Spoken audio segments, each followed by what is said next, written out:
Welcome back to Local Edition. I'm Brad Pomerance. We thank you so much for joining us again. We're joined by Ted Lieu. Ted's a member of the California State Senate. Sir, we thank you for joining us. Thank you. You guys did it. You passed a budget on time. Congratulations. But I want to talk to you about the budget that was passed. It assumes a surge in revenue of about $4 billion.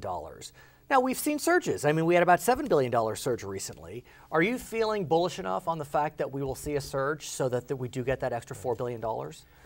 I am confident we'll get some surge because that projection wasn't made out of thin air. The governor's Department of Finance actually had collected money in hand prior to us voting on the second budget that allowed them to make this projection. And so part of it is a projection, but part of it is already cash received in hand. Here's the challenge, though. If it doesn't occur, the way the budget was drafted is there will be automatic cuts. That's correct. Immediately. They don't come back to you to cut. That's and correct. some of that, for example, is to UC and CSU. They've already been cut each $650 million a year. Correct. This is clearly not the budget I wanted to have done. The budget I wanted to have done would have had a balanced approach of half cuts, half revenues. We couldn't get the Republican votes to vote for the revenues. Let's talk about revenues, if we may. I want to talk to you about what we know as the Amazon tax. Right. And what that means, just to kind of fly through it, is that currently consumers are supposed to pay their use tax to the state. Amazon doesn't collect it. Internet retailers don't collect it. Now, under the law that was just passed, the burden's now on the internet retailer to collect the tax. What do you think about that? I think it is absolutely the right thing to do. It's actually not a new tax. Which is why you didn't need you're right, two-thirds. consumers are supposed to pay it, but the way that happens is, let's say you go to a brick and mortar bookstore, Barnes & Noble bookstore. When you buy a book, you pay taxes, and they collect it from you.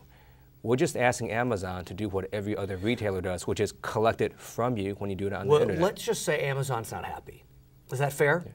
Well, they're violating the law, and I don't really care if they're happy or not. Well, if Barnes & Noble has to do it, they've got to do it. But they are so apoplectic about this that they have shut down all their affiliates in the state, causing job loss. And they are claiming, and they are moving forward with a referendum to try to reverse this. Well, let's just talk about job loss. Please. For the jobs they lose, Barnes & Noble will get them. I mean, this is helping the brick and mortar retailers that are suffering because Amazon is violating the law. Why is it that the opponents of the Amazon tax are so fixated on the purported job loss? I mean, 10,000 affiliates closed down, but yet the brick and mortar retailers say that without that collection, there's a job loss of, I think, 18,000. That's why I voted for the bill. That's why I think it was entirely proper to have Amazon be on the same level playing field as every other retailer.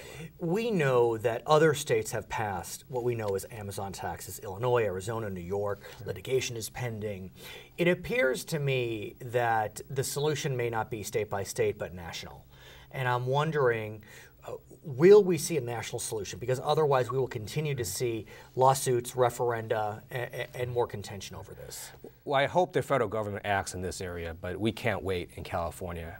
We need to have a level playing field, so we're just going to do it. And hopefully if 50 states do it, then you don't really need a national law. But I guess it seems that state legislators need to talk to their representatives in Washington and say, you've got to fix this.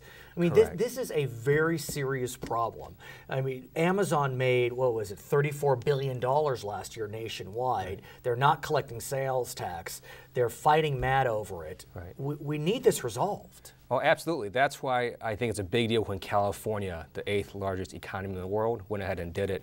Hopefully other states will follow what California did, and ultimately the federal government should. Okay, his name is Ted Lieu. He's a member of the California State Senate. My name is Brad Pomerance. We thank you so much for joining us. Now we're going to send you back to HLN.